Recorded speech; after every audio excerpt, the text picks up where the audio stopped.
मैले यो पार्टी छोड्न होइन, यो पार्टीलाई देशको नम्बर 1 पार्टी बनाउनको लागि लागि परेको। विवेकशील साझा पार्टी हामीसँग सँगै एकता गर्ने हुनुभएको छ। हो, यो रिफर्मेसन भनेको। मैले खोजेको रिफर्मेसन यस्तो खालको रिफर्मेसन हो। कुकुर भुकिरहन्छ, हात्ती लम्किरहन्छ। जाजरकोटमा भूकम्प जाँदा मलाई दुख्छ, म त्यहाँ पुग्छु। मलमपट्टी बोकेर म त्यहाँ घर घर पुग्छु। ललितपुरलाई बाढी पहिरोले डुबान बनाउँदा, यहाँको घरहरू भत्कदा, यहाँको पर्खाल भत्कदा, यहाँको डाँडा चर्किँदा, यहाँको घरहरू हल्लिँदा मलाई दुख्छ, मलाई दुख्छ। म यहाँ पुगेको छु। हामीले गलत गर्यो भने झप्पड हान्नुहोस्, थप्पड हान्नुहोस्।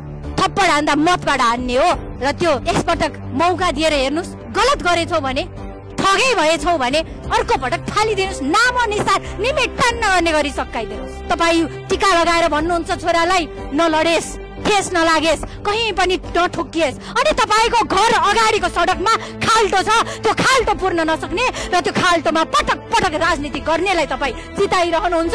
अनि तपाईँ छोरालाई भन्नुहुन्छ ठेस नलागेस्। कसरी ठेस लाग्दैन? क्रान्ति उग्र मात्र हुन्न, शालीन पनि हुन्छ। क्रान्ति उग्र मात्र हुन्न, शालीन पनि हुन्छ। क्रान्ति रातो मात्र हुन्न, अब नीलो पनि हुन्छ। जय नीलो क्रान्ति। दशैंको बेला टीका लगाइदिँदै गर्दा, जमरा सिउरिँदै गर्दा यहाँले आशिष दिनुहुन्छ नि, ठुलो मान्छे बनिस्, धेरै पढेस्, राम्रो गरेस् भन्नुहुन्छ। अरे बाबा, राम्रोसँग पढ्नको लागि घर अगाडिको विद्यालयमा राम्रो पढाइ त हुनु पर्यो। त्यसको लागि तपाईँ हामीले बनाइदिएको सरकारले राम्रो विद्यालय बनाउन सक्नु पर्यो। अनि तपाईँ दिनुहुन्छ आशीर्वाद, ठुलो मान्छे बनेस्, राम्रो पढेस् भनेर। तर तपाईँले छानेको सरकारले सरकारी विद्यालयहरूमा राजनीति गर्छ। अनि तपाईँले ढोङको लागि मात्र आशीर्वाद दिइराख्नु भएको छ। अब प्रत्येक नेपालीहरूले आफूलाई प्रश्न गर्ने बेला भयो। म त भन्छु भ्रष्टाचार आज सरकारले होइन, प्रत्येक नागरिकहरूले गलत मान्छेलाई जिताएर भ्रष्टाचार गरिरहेको छ, भ्रष्टाचारलाई पोसिरहेको छ। म यहाँ सकेसम्म, यहाँ मैले जति सक्दोसम्म मेरो क्षमताले भ्याएसम्म यहाँ पुगेको छु। अनि यहाँहरूले सामाजिक सञ्जालमा कसैले केही लेखिदियो भन्दैमा यहाँले म माथि शङ्का गर्नुहुन्छ। न उसुल छ, न प्रिन्सिपल छ, न सिद्धान्त छ, न नैतिकता छ, न इमान्दारिता छ। अनि ठगलाई चोरलाई मिलेर चोर्न सजिलो हुँदो रहेछ। यहाँ स्टेजमा हुनुहुन्छ बहिनी, यता आउनुहोस्। उहाँ बहिनीको नाम स्नेहा खड्का। स्नेहा खड्काज्यू आज यहाँ हेर्नुहोस्, यत्रो सहभागिता मध्येमा हामीसँग उहाँ जस्तो, स्नेहा जस्तो बहिनीहरू धेरै भन्दा धेरै हामीसँग किन जोडिन सक्नु भएको छैन? आजसम्म हामी उहाँहरूसम्म किन पुग्न सकेका छैनौँ? जेनजी भाइ बहिनीहरूले रासपा हाम्रो अभिभावक हो भनेर खुसीका साथ किन ग्रहण गर्न सकिराख्नु भएको छैन? त्यसमा हामीले होमवर्क गर्नुपर्छ, त्यसमा हामीले घर दैलो कार्यक्रम गर्नुपर्छ।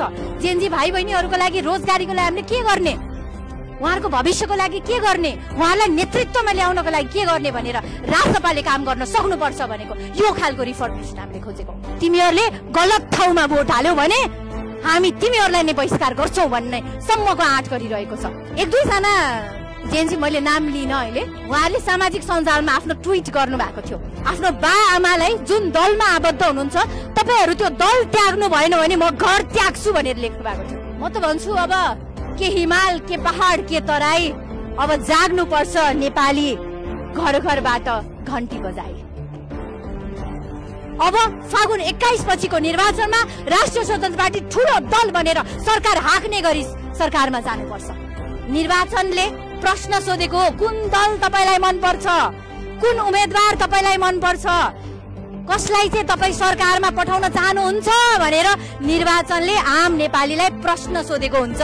र त्यो प्रश्नमा तपाईँले त्यही गलत उत्तर लिनुभयो भने, त्यही गलत उत्तर लेख्नुभयो भने त्यही गलत नतिजा आउँछ, फेरि असफल सरकार बन्छ। आसन्न निर्वाचनमा, संघीय निर्वाचनमा लुकेर होइन, खुलेर, डराएर होइन, कराएरै घन्टीमा भोट हाल्नुहुन्छ र हामीलाई बहुमत दिएर सरकारमा काम गर्नको लागि, जनउत्तरदायी काम गर्नको लागि पुर्याउनुहुन्छ भन्ने मलाई अनुरोध, भन्ने मलाई विश्वास छ। धेरैले भन्नुहुन्छ यो जेनजी पनि विभाजित भयो त भन्नुहुन्छ।